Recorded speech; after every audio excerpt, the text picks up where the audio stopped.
Hello, hello. Welcome back to Move to Improve. My name is Dr. Matthew Jurgis. I'm here with, Dr. Greg Uchacz. and we got a super special guest today. We got Calgary's favorite Swede, Mikael Backlund. How you doing? I'm good, thanks. How are you? I'm doing good, thanks. So honestly, it's great to have you in. I know you've been seeing Greg for a long time here, which has been cool, and we'll get into that. But one thing that I just want to bring up, top of mind, is you've been with the Flames so long, and 14 years. But the most impressive part about that is you've grown in almost like all dimensions, right? Like you've become coming into a leader role, but also your performance has continued to expand and grow, and your hockey sense and all that. And how do you kind of continue to push the barrier with all these things? That's a tough question to start off with, man. Yeah, right away. Yeah, Yeah, no holds it's barred. the whole package too. Can I answer it for you? Do you want to? Yep, I Okay. do. Ever since I've known him, he has been somebody that always has aspired to gain knowledge and always has aspired to stay ahead of it and to do the right things to be the best, not only best athlete, but best person you can be, including hockey, right? But I really think that's it, because there's, like, in fairness, I've been involved in sport a long time, and you have exposure to a lot of athletes. Not all athletes, necessarily engage in all facets of wanting to be better. They might want to be better at their craft, but they don't necessarily take care of the bodies, or they don't necessarily take care of hydration, nutrition, sleep, life balance, sports psychology, whatever that might be, right? Stay on top of current trends, etc. But you have, haven't you? Yeah, no, I've always been curious about how to I can become better and in wherever that can be, on or off the ice, whatever I can do to be a little bit better. And I always had that drive since I was a little guy back in Sweden, just loving hockey and being super competitive in every sport in school, and always wanted to be the best. When I was young, the best player on the soccer field, hockey field, or wherever it was, on the ice, wherever sport I played. And then, I just always had that. Always been a serious person, that I always been taking care of myself and want to do the right things so I can maximize my skill set and my my dream to play in the NHL. And once I got to the NHL, I just wanted to keep pushing that and become better. And there's been ups and downs throughout my path to where I'm today, and I learned a lot of things on the way, and I just really enjoy learning new things and how I can improve on and off the ice. Can we drill down into that then? Start to talk about all this stuff. So Get right into it, man.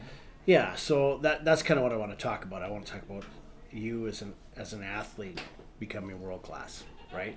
So it really, let's start with the healthcare piece, right? So one of the things you engaged in early on was healthcare with me, right? Like because I was working with some of the other players, and you started to come in, and there was this whole fascination and engagement that you had with me about learning more about human mechanics, body mechanics, sports specific mechanics, and making sure that your body is healthy. And you took a proactive approach instead of a reactive, I need you to rehab an injury for me, but you took the proactive approach like so many players that I work with do, right?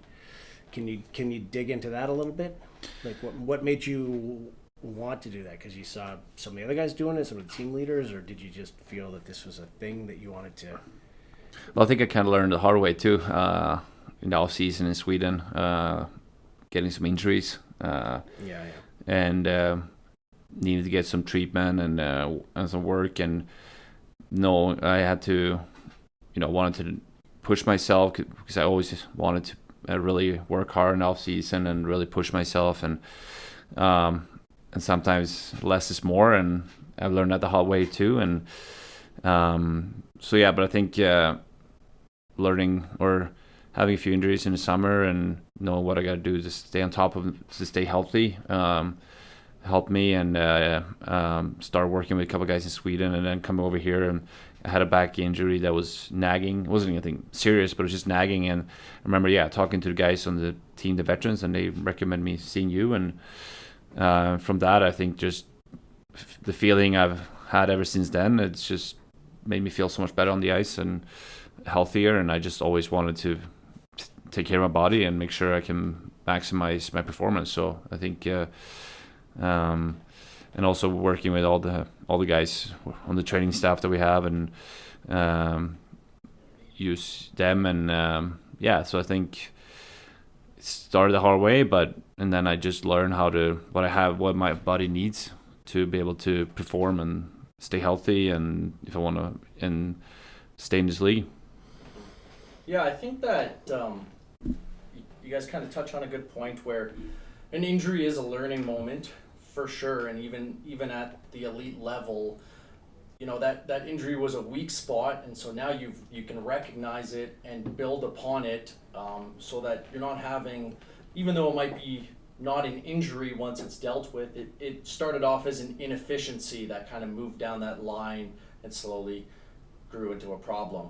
So you can find the injury, you can treat it, but the proactive approach is kind of building upon that injury and not having any kind of weak spots, vulnerabilities, or inefficiencies, so to speak. The cool thing about Bax is that there's this heightened body awareness that you get, So, coming in on a preventative basis, on a regular basis, you can always say, I can, he knows exactly what is kind of going on. Even it's not injury, but it's maybe performance barrier, or maybe it's increased probability of injury, but it's subtle, right? Yeah. But you can see something's not sequencing right? So we're working on muscle sequencing and biomechanical movement patterns, and doing the whole assessment on the articulations, whether it's ankle, knee, hip, back, whatever, right? So I love that whole heightened awareness of coming in before the injury piece, right? The performance enhancement piece. It's nice, right? Yeah, just you guys have such a high appreciation of your bodies, right? Yeah, you kind of learn how your body works over the years, and that comes with experience and doing it for a long time. But I mean, yesterday I had a little tweak again. Been should have taken Monday off maybe, and instead I made a decision last week I was going to work out on Monday, and then I did it, and then Tuesday I got a fatigue injury, and I still trying to fight with myself sometimes that less is more, and at that point that I worked so hard my whole life that I built up this strength in my body and my foundation that I also, when I'm not getting younger, that I also need to take time to rest, but it's hard when I want to have that drive to become better and want to be better and push myself. So still learning and a little bit about my body, how it works and what it needs and doesn't need. Yeah, I can imagine it would be difficult at your level of hockey to go, I want to be the very best, and I have that drive, and I'll do anything, but when do I need to listen to my body and just take a step back, peel back, and not feel like I'm giving less than, right? Yeah. Yeah, but you're pretty. I mean, he's pretty knowledgeable now after all these years, right? Yeah, it's better, and I thought I was better then. Your nap is a priority in life, right? Yeah, like it's a thing. But as an athlete, that's part of the routine, right? Like you have to get that piece in there, right? So. Yeah. Little thing that I try to, especially now having young children, it's gotta try and sleep when you can and maximize that. For sure. I love it from the healthcare standpoint. So like Bax comes here, just like some other athletes do, but the reality of it is that I should probably throw this out there. You guys got a great healthcare team, man, with the Flames. Yeah. From Dr. All doing his thing to Kent, Gabalka heading up, the therapy team. You've got a great team, right? Even last year with Wags was on there and whatnot. But they got 23 guys to deal with, right? So yeah. I just want to throw a shout out if they listen to this. You got a great team. Yeah, no, it's just tough for them to put in, hours work like we do in the year or whatever, right? But, yeah, no, for sure. They're awesome and great human beings, and they're great at what they do, and that's always speak highly of them to other players that come in, and or players that ask about Flames organization, I say, our medical staff is one of the best in the league. Not that I've been anywhere else, but just knowing and hearing about from other guys. So definitely big shout out to our medical team. They're awesome. So I get it. So okay, so moving on though, let's talk about we were talking about this today. So 34 years old, super old in terms of being an athlete. But the reality is that like beginning of the year this year, during your combine or whatever, your performance testing at the beginning of the year, you hit some personal bests. And you're what, third on the team, second on the team? Yes, I was third this year. Second last year, third this year. And you hit some personal bests. And in season, not only did you have like highest point total and you were up there with plus minus and whatnot, but you looked in control on the ice. Does that make sense? You looked like you were more dominant on the ice, like you had more power, like you had, so at 34, you're supposed to not be there. You're supposed to be on the downswing of your career. But you and I have talked about this. We talked about how your peak years, typically 28 to 32, is kind of where you hit your peak performance years because of the myelination of the nerve pathways and muscle maturity.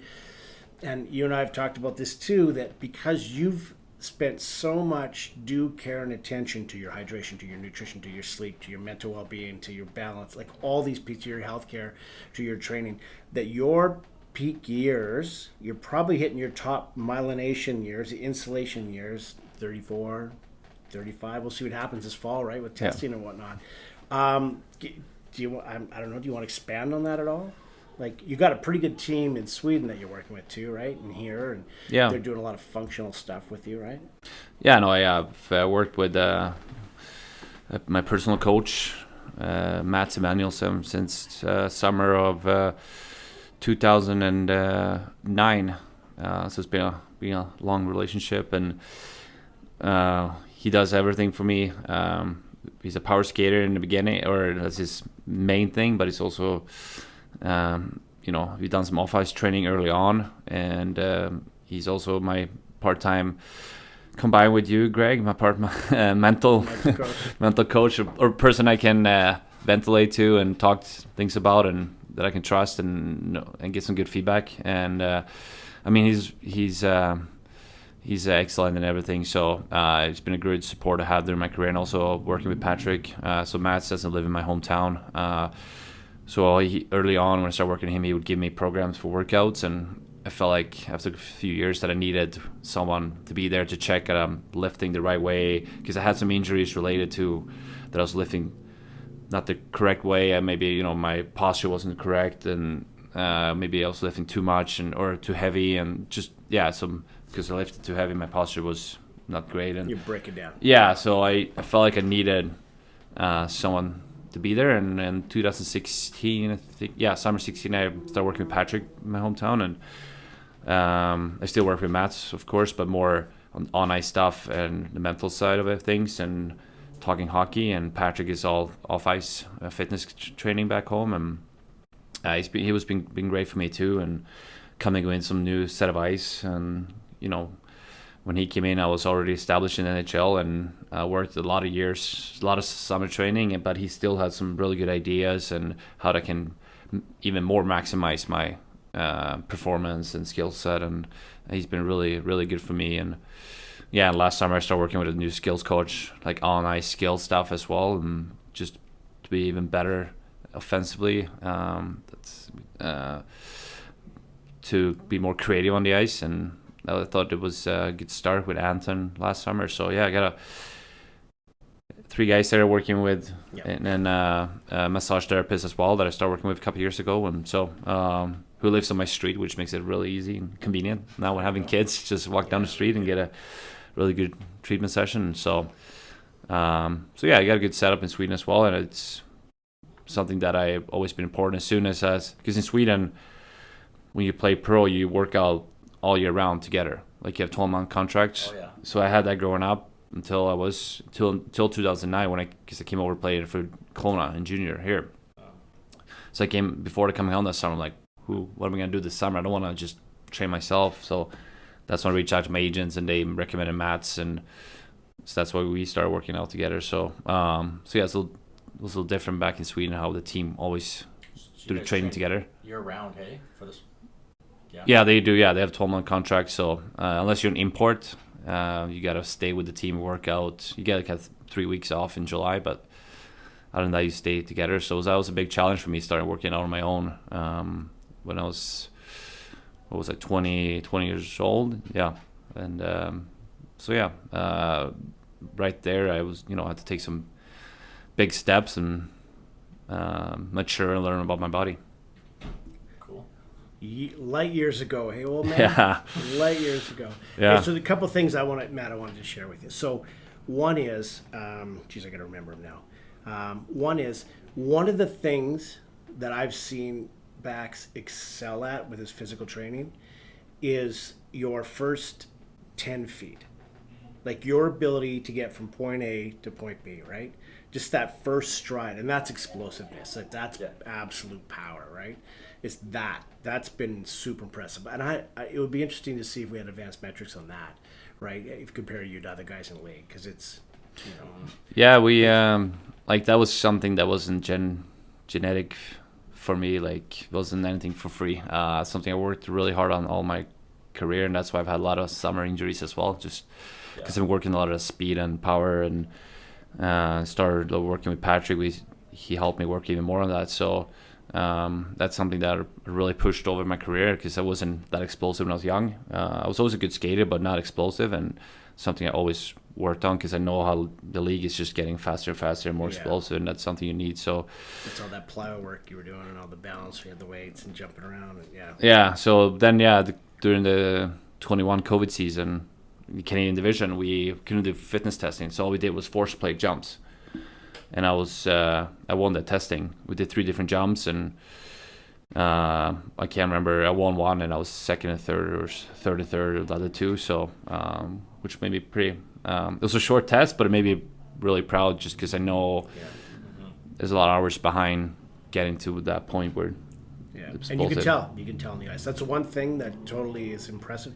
The other one is when you're on the boards battling for a puck, it's really hard to get the puck away from you. So your core stability and your just overall like body stability and just holding that puck, you have to be strong as hell, right? So your core has to be super stable and strong, because you don't lose many puck battles, right? That's the other piece that's always been super impressive. And again, nothing comes with a cheap price tag, right? I mean, you put a lot of time and effort in that whole core piece. Yeah, and I had to, because I had a ab injury. Was that 2014? Yeah, summer of 2014. So I needed surgery and missed half season, 14-15 season, and had to really. That's when me and Ken Kabelka, our head trainer now, he was kind of the injured guys in the background training. That back then he just started working with us. When me and him started working, do a lot of ab core stuff. Yeah. Really boring training. This, I don't know what they call it, the cross X stuff. Yeah, right. Yeah, I don't know what it's called. They used to do that with Steve Kerr. There was a physio. I can't remember his name, out of Vancouver, that kind of originated. Yeah, so we did a lot of that cross body stuff, and then that summer I started working more, doing a lot of core and body weight, just getting better, more control my body and coordination, and and then Patrick took that to another level when we started working in 2016. So, because that was one thing he thought was one thing I could really improve on, was my coordination and body control, and so that's something we also worked a lot on. Yeah, it's so important to have that kind of close core stability for that change of direction that you're going to see in hockey, and big benefit out of that. Without going into too much detail, did you have like a sports hernia or? Yeah, they never really. Couldn't really, not even Greg could figure out where it was, really. What are you talking about? No, but no one could really. It wasn't like it was a sports hernia. I got a net. What do you call it? Mesh. Yeah, mesh. They did a sports hernia surgery, but it wasn't really a sports hernia. I don't know.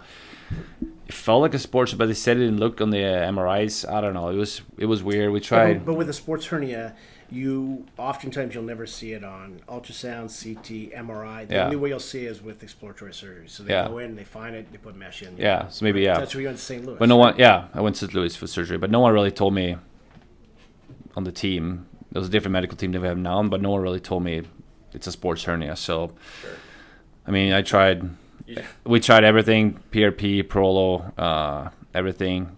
But then I had needed surgery. So I guess but since then, I'm knock on wood, I've been having no problems, and I know how important it is to. And that's also when I was lifting heavy weights and wasn't maybe having perfect posture, and because I remember that was when I felt that I was doing cleans, squats, and deadlift workout heavy, and I could feel I did this deadlift last, and when I bent over and lifted up the bar, I could just feel something like kind of grabbing in the ab there, like almost someone stuck a knife right in me. And next morning I woke up trying to get out of bed. I was like, oh wow, my abs are really sore. And I thought it was just, oh well, I guess I worked hard, and then it just never went away. No. And then we did cortisone, so it was good for 2 weeks, numbed the pain, and then it came back though. So then we did PRP and Prolo, and eventually surgery. Gotcha. But it was probably good for just learning after that with Kent and my trainers back in Sweden, just learning and how I have to work my core and posture and all that. Made you better an athlete in the end. Yeah. Right. It's a learning moment. Yeah. It was a tough season, and but I came back, and that was a year we had a good run with the young team here. So so it worked out, and but it was also a very tough time, a frustrating time that fall. For sure. But I'm also thankful. Greg's been pumping me up here, and he was all right there with me too, trying to help me and treat me, and fun ideas, Prolo, whatever, and PRP, and so it was a big part of it as well. So I actually have a question for Greg. You know, he's worked with a lot of that kind of world-class NHLers, and I want to know... As opposed to the non-world class. Well, you know. We know a few. Well, you know a few anyways. And I just want to know, you know, at that high level, are you seeing a common pattern breakdown? I mean, these guys are human after all. Mm-hmm. Are you seeing a common breakdown in movement patterns and inefficiencies across the board? Or are you seeing mostly just because it's such a traumatic sport, are you just seeing these spontaneous traumatic injuries that are different? No, I mean, you always will incur, like, experience somebody coming in because they blew something out, right? There was a collision or whatever. But for the we've talked about this pre-season, these guys start on ice 2-a-days, you know. You get these double sessions, and then the skating stride starts to break down. So now what you start to see lateral hamstrings, bicep femoris, and external hip rotators. They start turning their legs out as they're skating. So I would see this in the players in preseason all the time. You start to see these breakdowns, these movement pattern breakdowns. But to be honest with you, it's no different than like bobsleigh or skeleton or track and field, like sprinting. It's basically from here to here, right? You basically go from knees to chest is almost all of it. Right? Because that's where your power is generated, right? Like all your power is generated from your core and hip flexors and glutes and hamstrings and quads. Like that's where it's all coming from. So that's where the focus of my work is. Speed and power sport, right? Is classic. The one more thing I want to bring up. I also start to see breakdowns throughout the season of pre-existing conditions in the athletes that don't take care of themselves. So in amateur sport, like Olympics, it's 100% chance that these athletes are training all year round. That these athletes are actually going to the gym, they're actually doing weights, they're actually doing explosive stuff, they're actually doing plyos. But it's periodized, right? It's sequenced. It's recovery and regeneration models, of which we've had a million talks on, and what you totally get, right? The 72 hours versus the 48 hours versus 24 hours, and what's your recovery and regeneration phase? Where are you? Are you in your dip? Are you at a dead or at your performance benefit? How do we hit that? How do we gain? Olympic athletes get that for the most part, right? Especially in any sort of sport that's less skills-based, more human performance-based. So in NHL, I would say that I start to see these breakdowns in guys that don't train throughout the year. Because there are guys that think that, well, I'm on ice every day. That's training. That's not true. That's skill-based, right?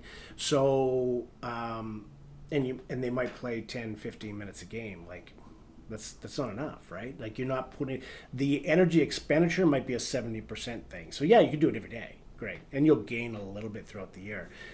But you're not getting true gains because you're not doing it throughout the season. The one thing you have done and always entertained is the training throughout the season, taking care of yourself, right? Maintaining your physical fitness. That's why you're known as second half backs, right? Because end of the second half of the season, guys are starting to break down. You're actually just getting into it, right?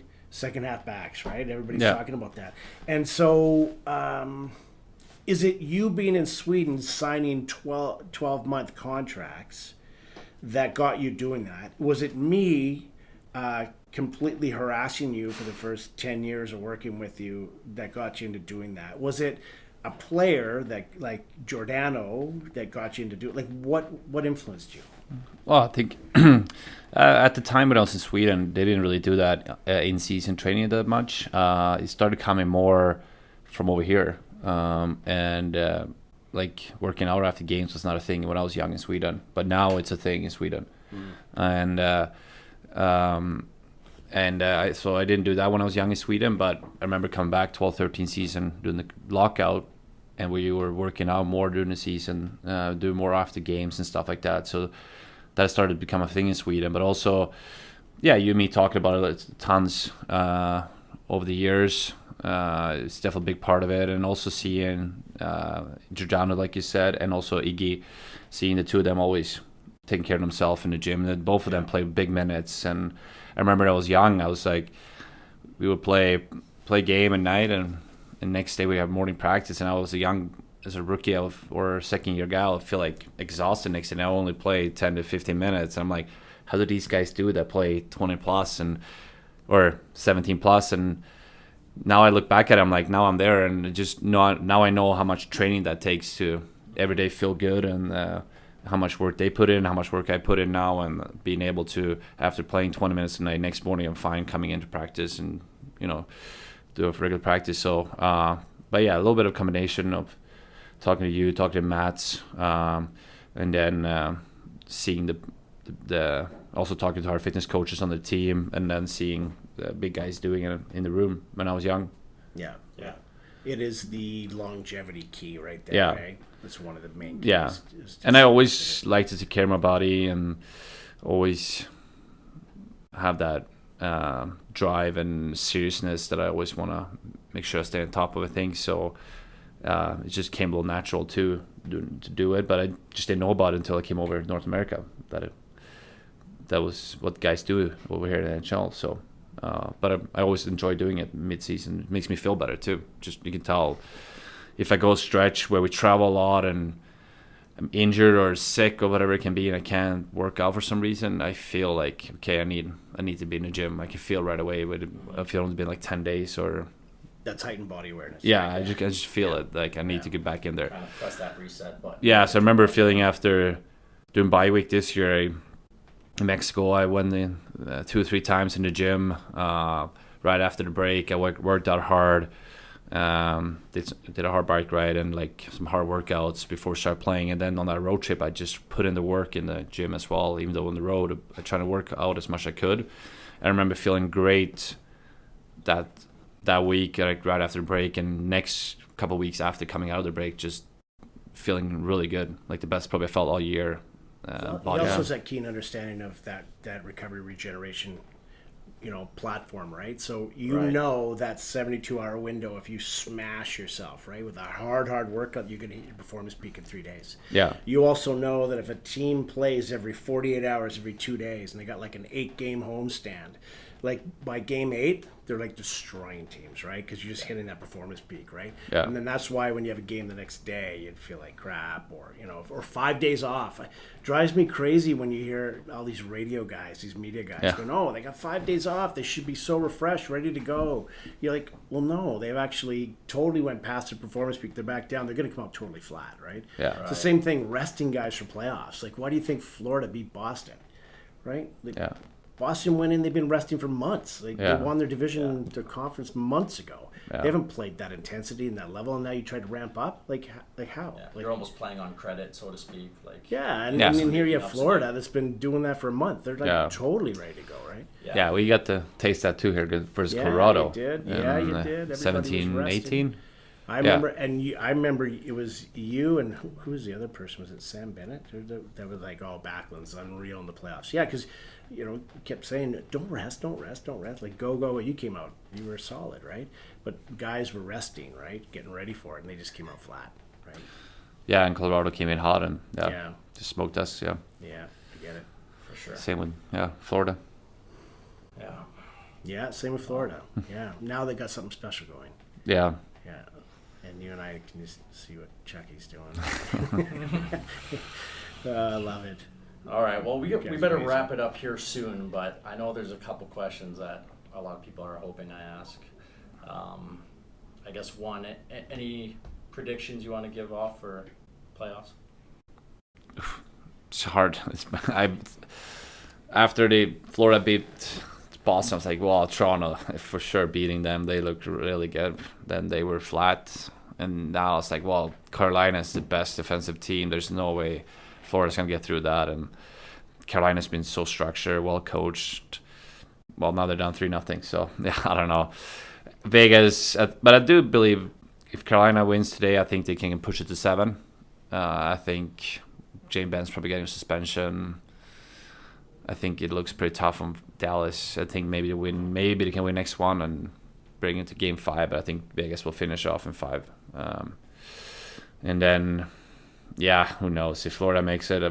I still think Vegas is too deep for them. But like I said, I've said that every round. So who knows? It's a tough question. It's a bit of a toss-up today. Could go either way. Okay, and then lastly, and feel free not to answer this, but we know your contract's up. You got a GM switch over. People are wondering where you'll be next year. Any words for that? Well, I mean, if nothing happens, I can still be here. Still got one more year, but I know the business, and I'm really. I really enjoy working with Brad Treliving, but once he agreed to determine the contract or not resign. I was really excited yesterday to see Connie taking over. I think he deserves it, and he brings fresh energy and positivity, and just in the GM job, some young blood for that position. He's young for that, and so that makes it exciting. And I know it's a good team here, and but I still want to see who's going to be the coach and just talk to them and see where they're at. And we haven't started negotiating anything like that. Connie just started literally. I mean, I've met Connie, but he just started officially working 2 days ago or yesterday. So we'll see how the summer plays out. It's still a lot of things they got to figure out and before. But we love it here, but you just never know. You had the perfect opportunity. I'm just keeping my stick on the ice, yeah. eye on the ball, nose to the ground, head down, eyes on the prize. That's not the answer they wanted. Yeah. But I can't promise anything, and 110%. Wow. But I've been thinking about it the whole offseason, and I still can't. Yeah, well, just not knowing either what's going to happen with the management and coaching here was, still my thoughts have been all over the place. So we'll see here in probably next month what's going to happen with all the players. Yeah. Well, okay. I appreciate you giving us anything on that front. And obviously your Calgary loves you. You're a treasure here, so thank you. Some thoughts. Yeah. Right, things are okay. I was waiting for that one. All right. Well, anything else you guys wanted to add? All good from my end. Yeah. I asked him what I wanted. And is there, for our fans, anything you'd like to shout out? I know you have a charity foundation for ALS. Would you like to throw in a call out for that? Yeah, no, I work with ALS Society Alberta, and it's they're great to work with, and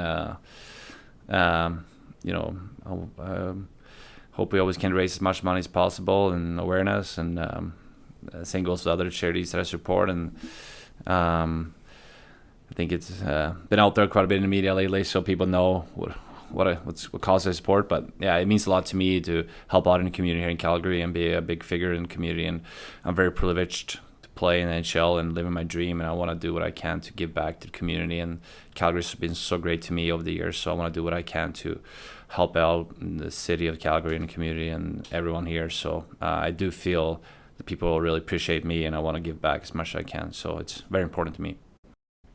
You're obviously really generous in the community, which we appreciate, and very generous to come on this show. Very grateful for this opportunity. We're a small podcast, so an opportunity I never thought I'd have. Another point I'd like to bring up is I really admire that you were able to take a core injury, right, and make that, not just recover from it, but make that one of your greatest assets, as we know you have great explosive power and the ability to change direction, which is a product of core stability and strength. So grateful for that. Now, if anybody would like to follow the show or the podcast on Instagram, we're under move2improve_pod, as well as if you wanted to come book with Proactive Health Group, our clinic, you can do so at proactivehealthgroup.com. We appreciate the listen and look forward to having you guys listen up next time. Thank you.